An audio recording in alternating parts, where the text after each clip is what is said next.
بسم اللہ الرحمن الرحیم۔ السلام علیکم ورحمۃ اللہ وبرکاتہ۔ ناظرین کرام، پیغام ٹی وی کے programme shining stars of Islamic history میں میں ہوں آپ کے ساتھ ڈاکٹر سمیع اللہ زبیری۔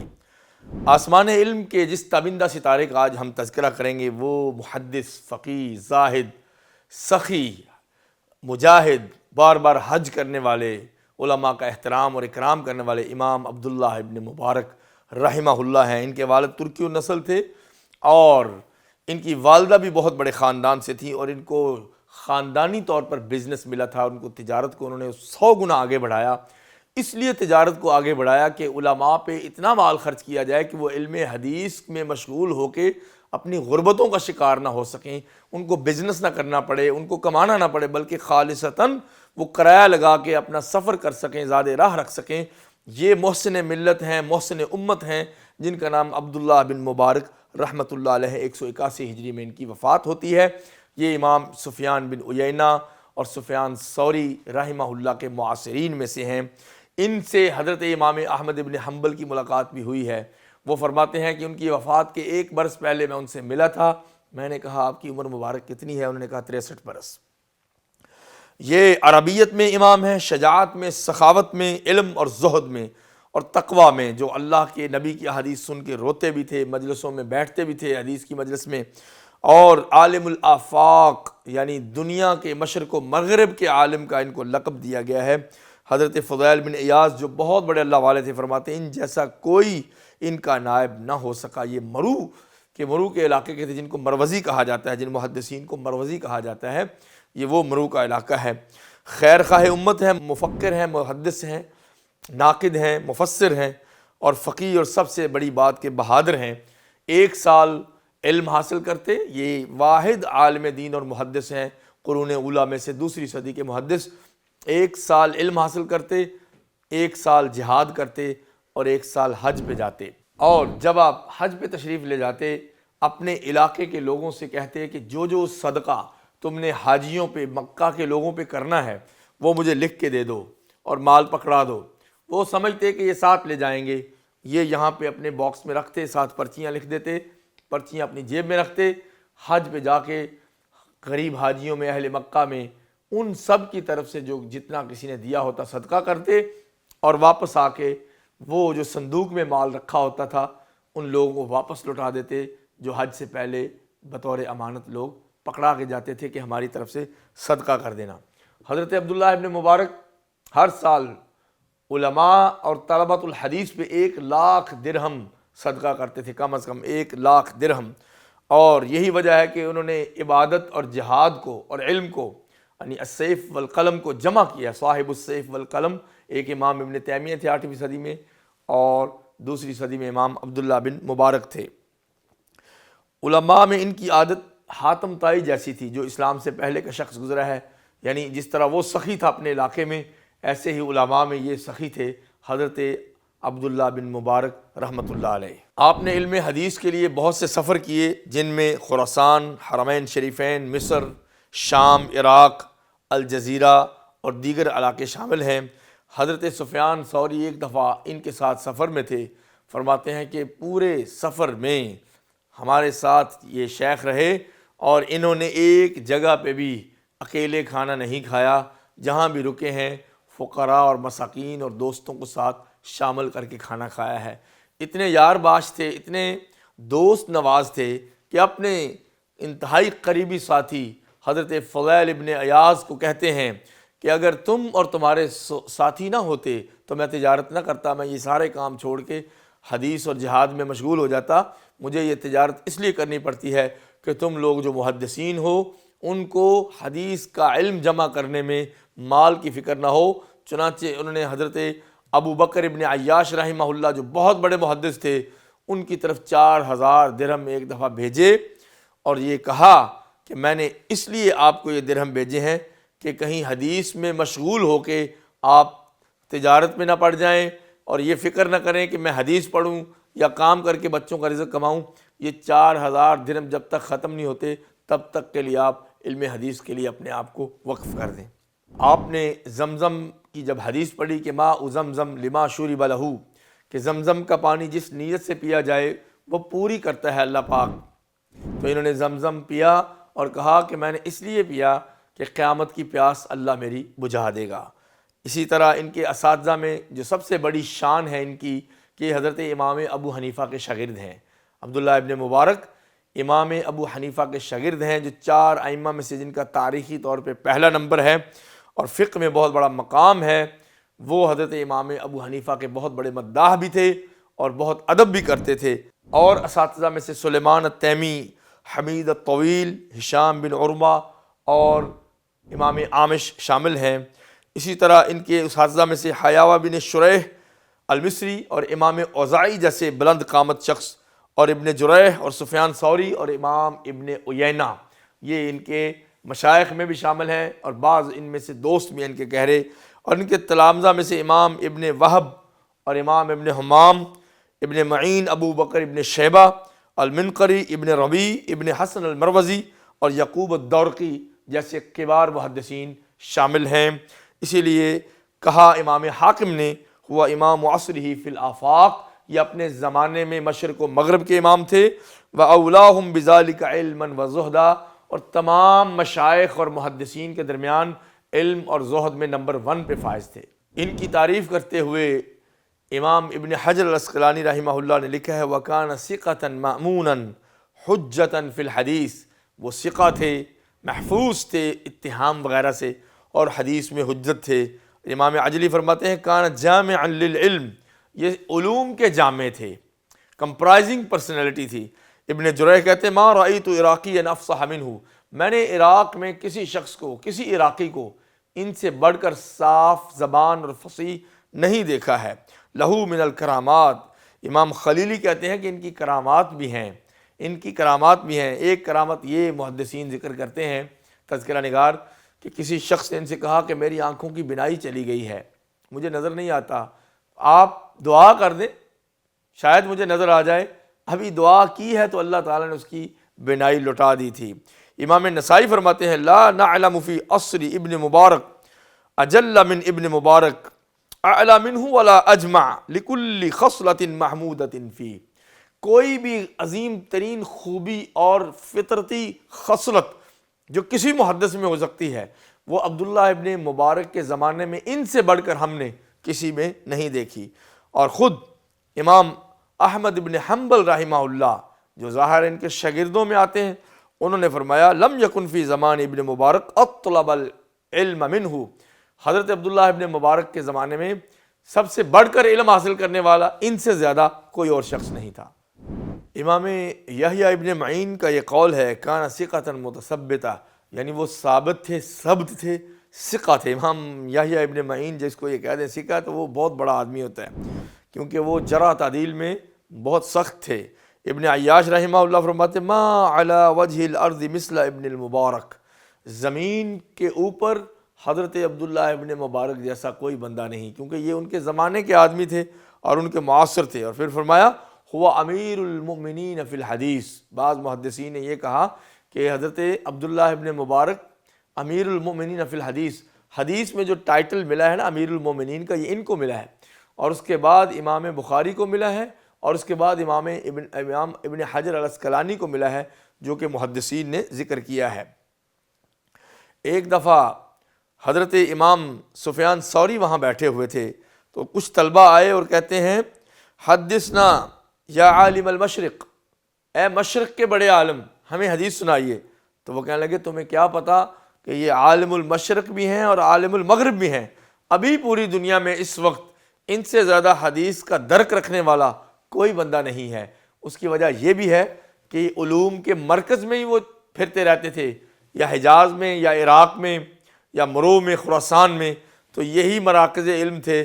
اسی لیے انہوں نے فرمایا کہ مشرق میں بھی اور مغرب میں بھی عبداللہ ابن مبارک جیسا آدمی ان کے زمانے میں نہیں تھا۔ یہ ان کا تقویٰ بھی تھا، اللہ سے خوف بھی تھا، اور علم کے ساتھ محبت بھی تھی۔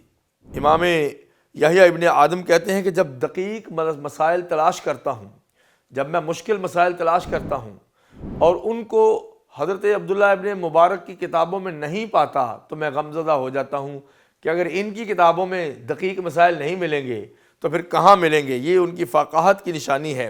حضرت سفیان بن عیینہ جیسے عظیم محدث تبع تابعی، وہ فرماتے ہیں نظرت فی امرہ و امر الصحابہ، یہ ان کے شاگردوں میں سے ہیں، نظرت فی امرہ و امر الصحابہ، میں نے عبداللہ ابن مبارک کی زندگی دیکھی ہے، ان کا علم دیکھا ہے، اور پھر میں نے صحابہ کی سیرت میں نظر کی ہے، ساری یاد تھی ان کو۔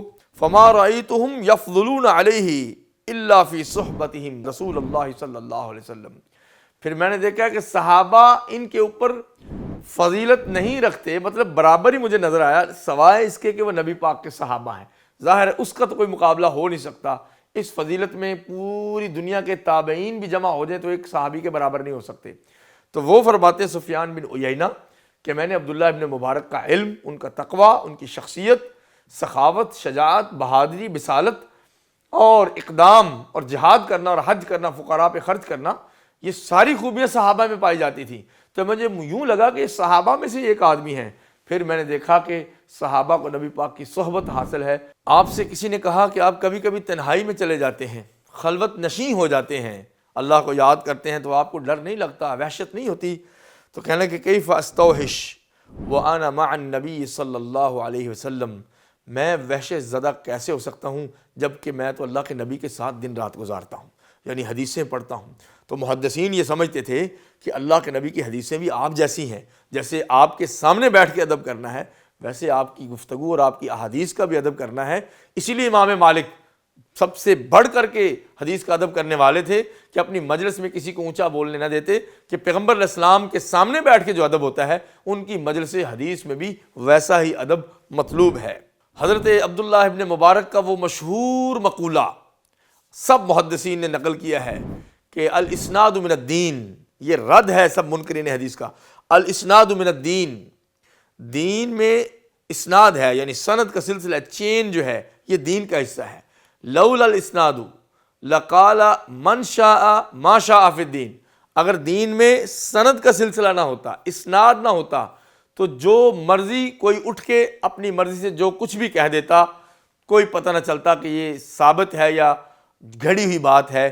یہ سلسلہ ہمیں کیسے پتہ چلے گا؟ یہ اسناد کے ذریعے جو ہم سند بیان کرتے ہیں اپنے علم کی، اپنے سے بڑے، پھر ان سے بڑے، پھر صحابہ تک، پھر نبی علیہ السلام تک، اتصال السند جو حدیث میں سلسلہ ہے، چین جو پائی جاتی ہے، یہ دین کی بنیاد ہے۔ اگر یہ چین ٹوٹ جائے تو دین ہم تک ٹرانسفر نہیں ہوتا ہے۔ عبد الرحمن ابن مہدی جو بہت بڑے محدث ہیں اور ان کے شاگردوں میں سے ہیں، بلکہ ان کے برابر لوگوں میں سے ہیں، انہوں نے کہا 4 آدمیوں جیسا میری آنکھوں نے نہیں دیکھا، ثوری سے بڑھ کر حافظ حدیث سفیان ثوری، اور شعبہ ابن حجاج سے بڑھ کر جو ہے وہ زاہد اور اللہ سے ڈرنے والا، اور امام مالک سے بڑھ کر عقل مند، اور عبداللہ ابن مبارک سے بڑھ کر امت کا خیر خواہ۔ آپ دیکھیے کہ سب محدثین سفر کرتے رہے، بہت غربت کی زندگی بھی گزاری، برداشت کرتے رہے، اور اللہ پاک نے ان کو بے انتہا دولت دی تھی جو انہوں نے اللہ کے دین کے لیے ختم کی، صرف کی، اور آج ان کا نام بھی زندہ ہے، اور سب لوگ دنیا سے چلے بھی گئے، لیکن یہ تاجر ہو کے ساتھ محدث اور عالم اور فقیہ اور سب کچھ تھے، امیر المومنین فی الحدیث تھے اور امام المسلمین تھے، سب سے بڑا مقام تھا، لیکن ساتھ اپنا ہاتھ کی گرہ بھی کھولتے تھے کہ سب سے زیادہ خرچ، کہتے ہیں کہ اگر میں اہل علم پہ نہیں کروں گا، اور کہتے ہیں اگر ہم اہل علم پہ خرچ نہیں کریں گے تو علم کا سلسلہ سسپینڈ ہو جائے گا، معطل ہو جائے گا، اور پھر کتنا نقصان ہوگا امت کا۔ کیوں نہ ہم اپنی دولت کو علم کی راہوں پہ خرچ کریں اور اس کو سپورٹ کرنے کا ذریعہ بنیں۔ حضرت امام عبداللہ ابن مبارک کا ایک مشہور مقولہ یہ بھی ہے کہ میں غیبت نہیں کرتا ماشاءاللہ، اور اگر میں لو کنت مغتابا، اگر میں غیبت کرتا تو اپنے والدین کی کرتا۔ کہا گیا جی والدین کی غیبت کون کرتا ہے؟ فرمایا کہ جب انسان غیبت کرتا ہے تو اس کی نیکیاں اس بندے کی طرف ٹرانسفر ہونے لگ جاتی ہیں جس کی غیبت کی گئی. تو میں چاہوں گا میری نیکیاں لوگ کیوں لے کے جائیں, میرے والدین لے کے جائیں. اس طرح حاضرین پہ ایک ایسی کیفیت طاری ہو جاتی کہ کس طریقے سے انہوں نے غیبت کی مذمت کی ہے, اور ہمیں سمجھایا ہے کہ اپنی نیکیاں اگر دینی ہے تو پھر والدین کے دو, جبکہ دنیا میں کوئی اپنے والدین کی غیبت پسند نہیں کرتا.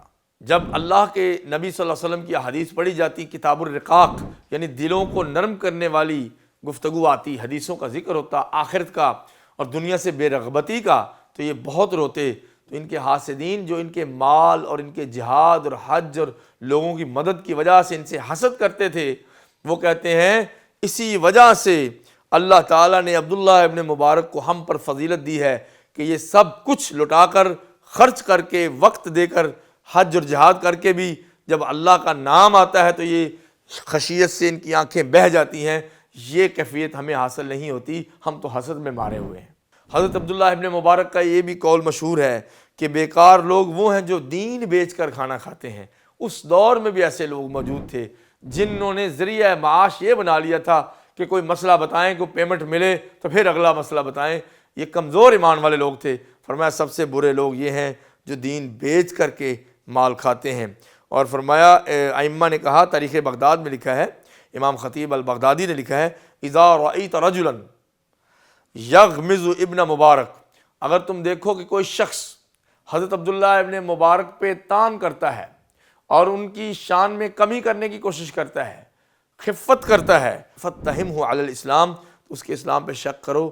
اس دور کا کوئی شخص بھی اور اب تک کا 4 صدی میں بھی کوئی ایسا بندہ نہیں جس کا حدیث کا سلسلہ عبداللہ ابن مبارک سے نہ آیا ہو. جب سارے محدثین کے سلسلے وہاں سے آئے ہیں تو پھر ان کو برا کہنے کا مطلب کہ اگلے بھی سارے برے. فرمایا پھر اس کے اسلام میں شک کرو. یہ کوئی زندیق ٹائپ بندہ ہو سکتا ہے, مسلمان ٹائپ بندہ نہیں ہو سکتا. ان کے زہد اور تقوی کا یہ عالم ہے کہ کبھی سورت الہاکم التکاثر پڑھتے تو بار بار دہراتے, کبھی آدھی سورت سے آگے نہ جاتے, گھنٹہ لگ جاتا, اور کبھی پوری سورت کو بار بار دہراتے کہ یہ کہیں میرے بارے میں تو نہیں ہے کہ کثرت مال اللہ نے دیا ہے اور بڑھتا جا رہا ہے, الہاکم التکاثر میں تو نہیں آتا. حالانکہ وہ محدث تھے, فقیہ تھے, اللہ والے تھے, شب زندہ دار تھے, مجاہد تھے. انہوں نے کئی بندے کفار کے مارے تھے جہاد میں. اتنا ماشاءاللہ وہ بہادر تھے کہ دشمنوں کی صفوں میں گھوڑا لے کے گھس جاتے تھے. اور کہا جاتا ہے کہ ان کی وفات سمندر میں ہوئی, کشتی کے اندر. اس وقت بھی وہ جہاد کی نیت سے نکلے تھے. من عاش علی شیء مات علیہ, امام ابن کثیر نے لکھا ہے جو شخص جس طرح کا طرز زندگی گزارے اسی طرح کا اس کا خاتمہ ہوتا ہے. تو یہ چونکہ ساری زندگی حج, تعلیم, تعلم اور جہاد کرتے رہے تو اس وقت بھی حالت سفر میں سمندر کی موت میں آئے, اور سمندر میں مرنے والا بھی شہید ہوتا ہے. اللہ نے ان کو میدان جنگ میں شہادت تو نہیں دی لیکن سمندر کے شہیدوں میں شامل کر دیا. حضرت عبداللہ ابن مبارک کی امانت و دیانت کا ایک بے مثال واقعہ محدثین کی سیرت میں ملتا ہے. فرماتے ہیں حسن ابن عرفہ کہتے ہیں کہ عبداللہ ابن مبارک نے مجھ سے کہا کہ سرزمین شام میں ایک قلم میں نے کسی سے ادھار لیا حدیث لکھتے ہوئے. ظاہر قلم ٹوٹ گیا یا کچھ ہوا, ساتھ والے ساتھی سے ادھار لے لیا. جب میں نے کہا کہ واپس جاؤں گا تو واپس کر دوں گا, تو واپسی کا سفر شروع ہو گیا. بھول گئے, مرو پہنچے اپنے شہر میں جہاں وہ پیدا ہوئے تھے, اپنے علاقے میں واپس پہنچے تو دیکھا کہ وہ قلم تو میرے پاس ہے. تو آپ اندازہ کریں کتنے 1000 کلومیٹر کا سفر ہے, کتنے 100 کلومیٹر اور 1000 چل کے جانا.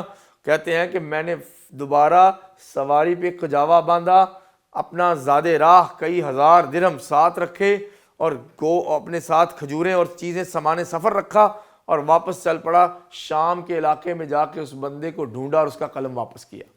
ہم کہتے ہیں نا کہ اس پین کی کیا حیثیت ہے, چلو کوئی بات نہیں, یہ چیز گھر لے جاتے ہیں, وہ لے جاتے ہیں. یہ ان کا تقویٰ تھا کہ ایک قلم اگر نہ بھی واپس کرتے تو بولنے والے پہ تو کوئی گناہ نہیں.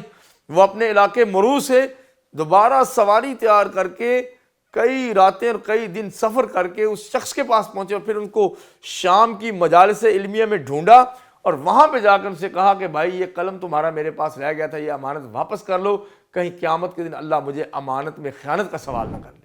یہ فرمایا کرتے تھے بیننا و بین القوم القوائم, ہمارے اور لوگوں کے درمیان میں جو قوائم ہیں, جو پلرز ہیں, جو مضبوط دیواریں ہیں, وہ اسناد ہے. اسناد, سند درست رکھو, ثقہ راوی ہوگا تو اس کی بات مانی جائے گی.